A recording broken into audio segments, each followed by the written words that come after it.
Alright, next up on my list is Jetman, who I went to right after Comet Woman. Don't know why. I think I'll go in a kind of random pattern. I never want to do the boss next to the boss that I just fought. Just an impulse of mine, I don't know what it is. Oh, again, this is a great attention to detail in the background. Love the animation.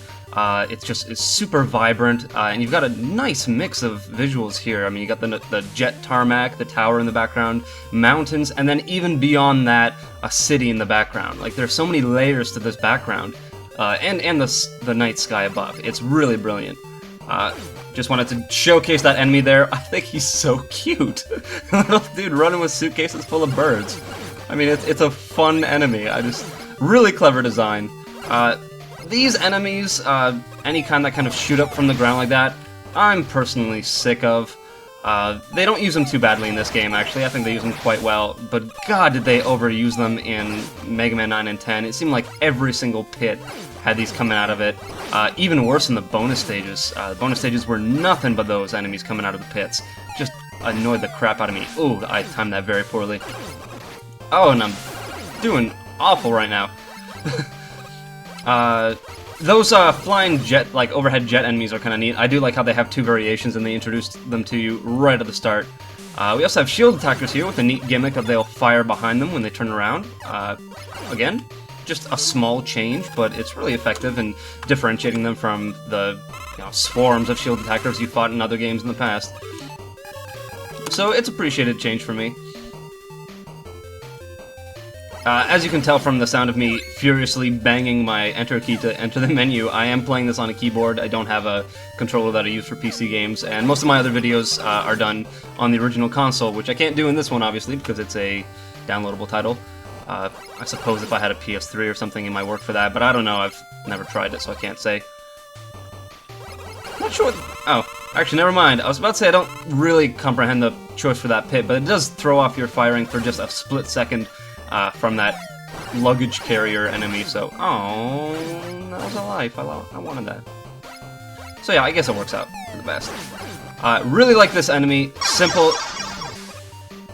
Simple attack pattern, and it causes you to have to think about behind you too, so that's unique in terms of enemy design. That sound you just heard was me getting a Facebook update. I forgot to mute my phone for this recording session. As you can tell, big fan of Mega Man. That was definitely a sound straight out of the game, so you can trust my my fandom. This is a neat little mini-boss, one that I feel was designed around the charge shot. Because again, it's a really small window to hit, and it's blocked by these luggage carts.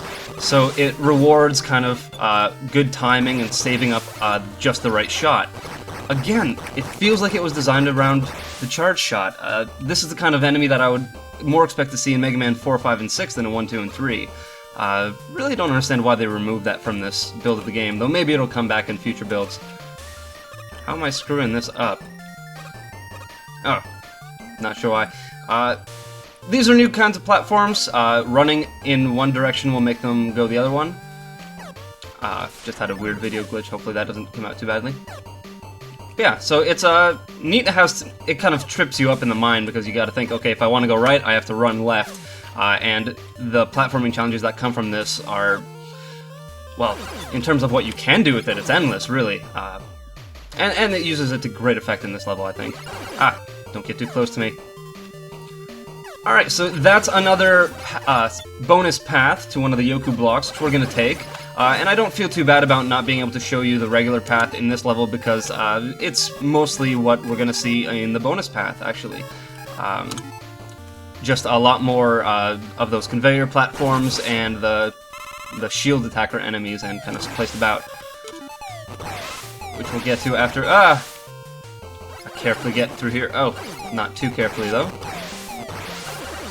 Wow, not too carefully at all, but I'll take that! Thank you very much. Oh, I am not paying well attention in this stage.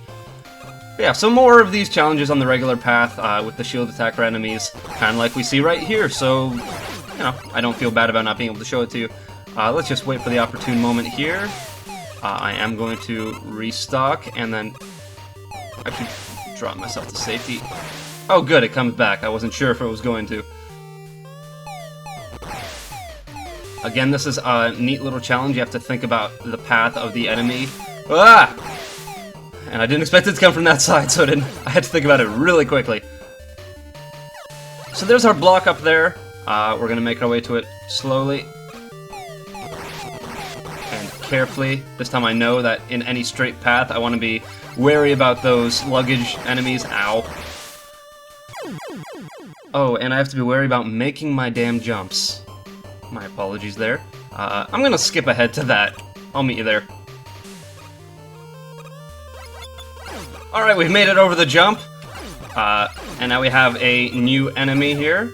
Nice little shielded attacker. So you only have certain moments to shoot him in the face. Reminds me actually very much of those giant, were they monkeys, I think, in Napalm Man stage in Mega Man 5.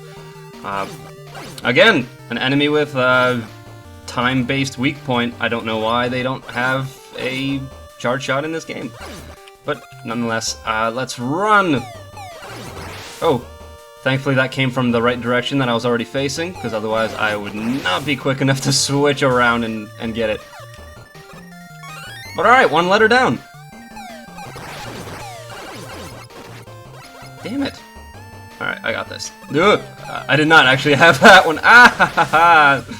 What is wrong with me? Unfortunately, I have to fight this guy again. See, and again, even these enemies get in the way of your shots to make it an extra challenge. Again, really rewarding the charge shot usage, so I'm not sure why it's not there. I might sound like a broken record by now about the whole charge shot thing, but it really bothers me. I don't know why. This game feels like it needs it. So this is where we would come out if we went the regular path, so we didn't really miss anything. It's only like a couple of screens. Otherwise, it's all completely out of the way. This is a neat little challenge because you have to think about the timing of that enemy appearing and having to shoot in the other direction. In terms of enemies that kind of pop out of pits, like we saw with those guys, I don't mind these versions because I think they're timed very well.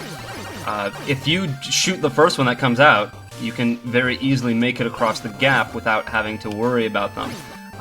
So they're not as annoying as ones that you just kind of have to sit there and wait for the absolutely opportune moment to go across. Except in this scenario, which I really like.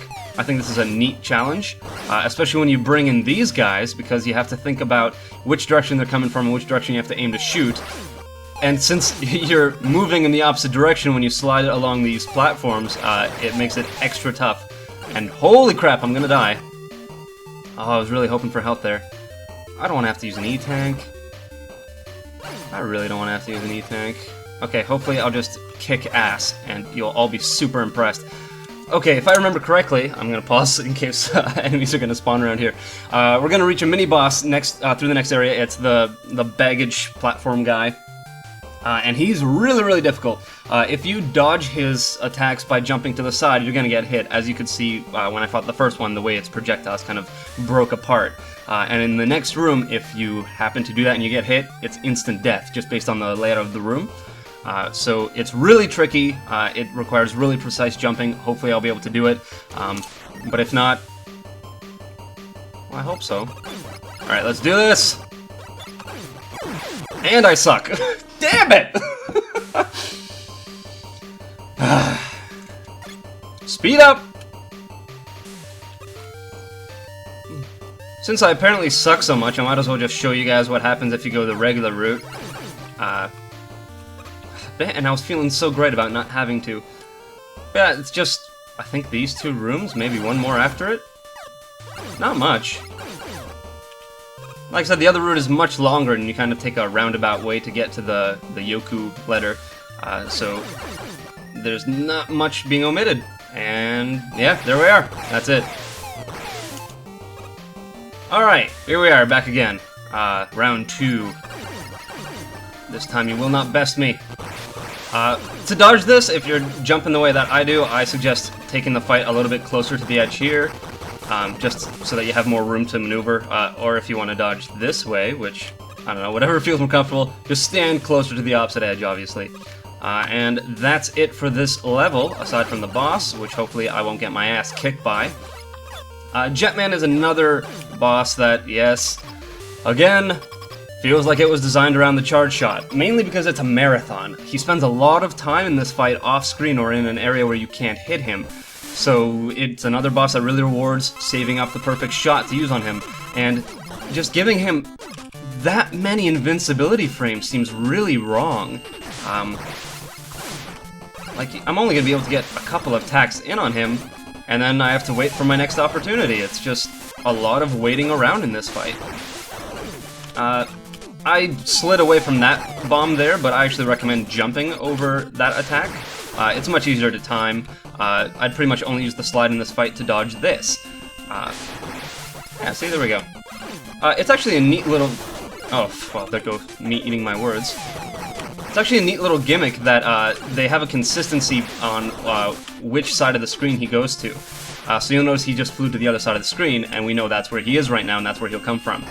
They don't try and trick you up by having him suddenly appear off the other side. It's a neat little bit of consistency. I appreciate it.